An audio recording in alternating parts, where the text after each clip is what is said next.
Mapagpalang araw po sa atin lahat. At ngayon po ay yung topic natin ay tungkol po ito kay Atty. Topacio at kay Pastor Kibuloy. Dahil napagaling nga po daw ni Pastor Kibuloy yung sakit ni Atty. Topacio at aalamin natin kung ano yung sakit ni Atty. Topacio na pinagaling ni Pastor Kibuloy at pakinggan ho natin.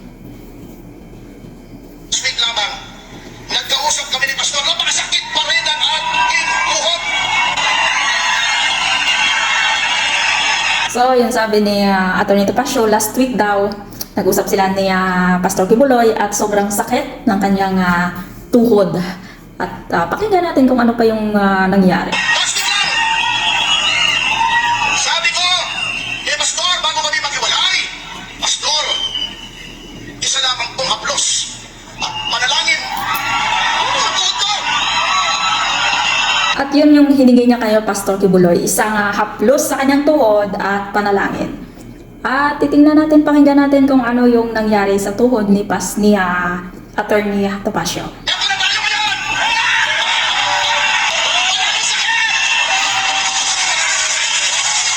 So ayan na si Atty. Topacio, napagaling na ho siya ni Pastor Kibuloy sa isang haplos. At hindi lang haplos, may kasama nga dasal po yun, kaya gumaling siguro si Atty. Topacio at sobrang saya niya. Ayan, nagtatatalo na siya dahil sa ginawa sa kanya ni Pastor Kibuloy na pagpagaling sa kanyang tuhod.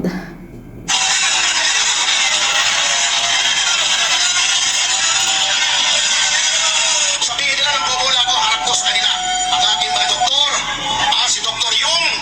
At talaga nga pala napagaling talaga siya ni Pastor Kibuloy kasi andun nga siya sa rally, nagtatatalong dahil sa wala na talaga nga sakit yung kanyang tuhod.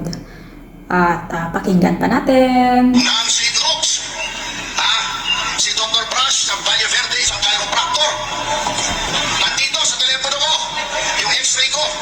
Ngunit, yung ligamit ko, makakala nila nagbobola ko. Nako, hindi na kailangan ni Atty. Topacio yung mga doktor na yan or ano-ano pa yan dahil napagaling na siya ni Pastor Kibuloy.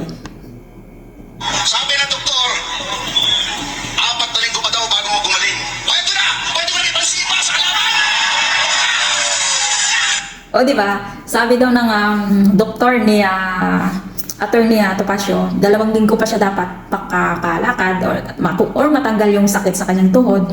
Pero dahil humingi ho siya ng tulong kay Pastor Kibuloy, nahaplusin lang ang kanyang tuhod at may kasamang dasal.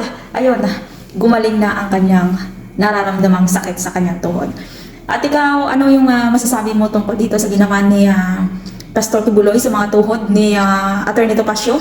At nakikita ko or nararamdaman ko baka dagsain si Pastor Kibuloy ng may mga sakit para doon na magpagaling sa kanya dahil naghihimala na si Pastor Kibuloy. At kung ano masasabi mo dito sa ginawa ni Pastor Kibuloy, comment mo naman. At kung ikaw hindi pa nakasubscribe na aking channel, subscribe ka na sa aking channel, Ives K. Velasco. Maraming salamat at mapagpalang araw po sa ating lahat.